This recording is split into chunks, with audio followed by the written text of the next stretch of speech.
Hey everyone, this is Martin, and I am out here at the cabin today and going to touch on something that has to do with self-sufficiency. And it kind of relates to a post I did here a couple of weeks ago where I was asking the question, what is the most valuable skill that you can have on the homestead or on your off-grid property or whatever. And I hope it's not too windy out here. It's kind of, I may have to redo all of this inside. If you could, I'm going to start kind of a series on how to get started and just things and steps that you can go through to, one, kind of cut back on expenses and live a little bit more sufficient sort of a lifestyle. And the second part is going to have to do with creating income on your property. And I do talk about that a lot, and I've got a lot of videos on that already. If you look around our channel, you'll find them. But we're going to start breaking that down into some into some more bite-sized pieces, things that are a little bit easier to handle. And if you're interested in that at all, the self-sufficiency thing, the creating income on your property, or just how to live more of a self-sufficient lifestyle, be sure to subscribe down below and hit the notification bell, and that way you'll be getting the videos whenever they come out. Now, so back to this question. I posed the question, what is the most valuable skill that you can have on the homestead or on your off-grid property? And a lot of people chimed in with a lot of different skills that were just sort of hands-on skills. And what I was really after was trying to explain that, to me the most important skill is the ability to be creative with your problem solving, diagnosing issues, building things, just solving problems, and doing it kind of on the fly. When something comes up, you're able to just look at it and rather than look at it with a helpless feel like you don't know what to do, hit it from a problem solving point of view and kind of figure it out. And it may mean rolling up your hands and getting a little bit dirty, but if you can do that and you can learn to overcome difficulties and challenges, you have really kind of developed the best skill that you have, or that you could have, in my opinion. And just the ability to be willing to learn and adapt as you need to. The biggest skill is the ability to learn new skills. And we had one comment on there, and of course this came from social media, so you get a lot of comments, a lot of different kind of opinions on social media. And under the best skill to have, and I'm not discrediting this, okay, because this is kind of important, but the comment was the most important skill is to have a good outside occupation. And a lot of people have to kind of start with that. They have to have some source of income. What he's really saying is having a steady source of income, and I believe in having the steady source of income. But I'm not quite so sure that having a good outside occupation really qualifies as the learning self-sufficiency thing, because I've been in places before where I did have good outside occupations, and you know what, that's only 24 hours away from not existing anymore. I mean, there's a couple of times where you go in and all of a sudden you don't have that good outside source of income anymore. You've either been laid off or fired, God forbid, or just downsized, and so having a good outside occupation takes a lot of control out of your hands and places it into somebody else's hands. And to me, going through a couple of rounds of that when I was younger, I did not ever want to be in a position where I was 24 hours away from zero income. And so back then, even in my 20s, I started developing skills of woodworking and remodeling and things like that. And that saved my butt a couple of times whenever I lost a job due to the economy or whatever, is that I had a fallback. I had become self-sufficient in my income earning, okay?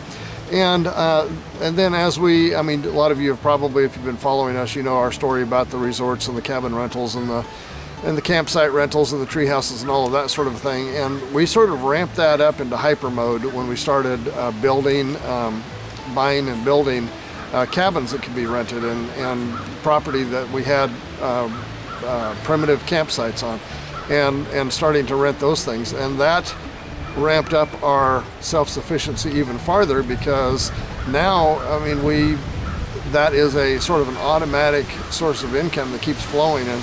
And so as far as the outside occupation is concerned, you know, that's good as long as it's lasting, but from a self-sufficiency point of view, I don't know that I completely buy into that myself anymore. You know, if given no other choice, I certainly would, okay? But if you build your life intentionally around becoming more self-sufficient, then that even really means kind of self-sufficient from an outside occupation or outside job. So just wanted to hit that with you and kind of go over the whole idea of becoming more self-sufficient. That's why we're on the property that we're on here, is we wanted to become more self-sufficient and show that it can be done, and show that a couple of 60-year-old plus people can do that on their own without really any kind of help. And so anyway, I'll let you go with this. Remember to hit the subscribe button, the notification bell. Stay tuned for the upcoming episodes, because I really want to start focusing on the self-sufficiency thing, and you know, demonstrate some of the things that we're doing here, and kind of give you some ideas about what we have done over the years to create income, because there's a lot of things that you can. In fact, let me run down through a couple of things I'm going to be covering, because as far as affordable living and self-sufficient living, you know, size can matter. So we have figured out that how not to support a large house, and how to support, you know, not a lot of just stuff that requires your time and your energy and your money. So, you know, we've done some downsizing. We haven't downsized to like the bare minimum, but we have downsized and gotten rid of unnecessary stuff. You know, learning to do things for yourself in terms of food and shelter, and you know, growing the gardens, raising, doing orchards or berry farms or things like that. Basic building skills and repair skills. I mean, those are things that are invaluable when you get out here, and you need to build something, and it's either going to cost you a lot to have someone else build it for you, or you can learn to do it yourself and save a lot of money. Same is true with repair skills. You know, a quick example of that is we had to get a trencher one time here just this last winter to trench some new water lines and to a cabin, and the trencher that we rented kept breaking, and so it was like it was either going to get us down until they came to fix it, and believe it or not, they were going to charge us to fix the machine of theirs that was using that was breaking. And so it was like a chainsaw, a giant chainsaw, this trencher was, and the chain kept coming off the bar. And so we just approached it from how you would approach it, changing out a chain on a chainsaw.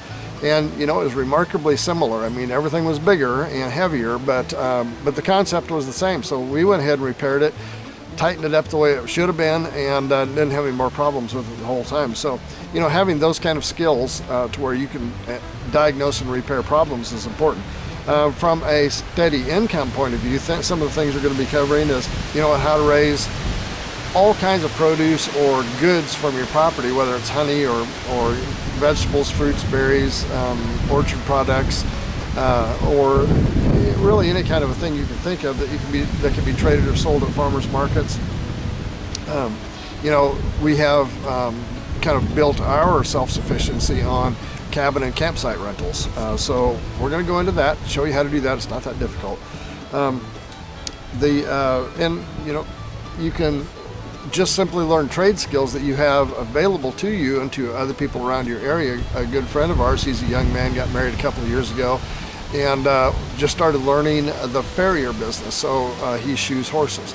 And you know, he's only been at it for about 3 years now, and he's one of the most sought after farriers in the whole area around here. So there's a lot of things that you can be doing to become self-sufficient, not only in your living, but in your income.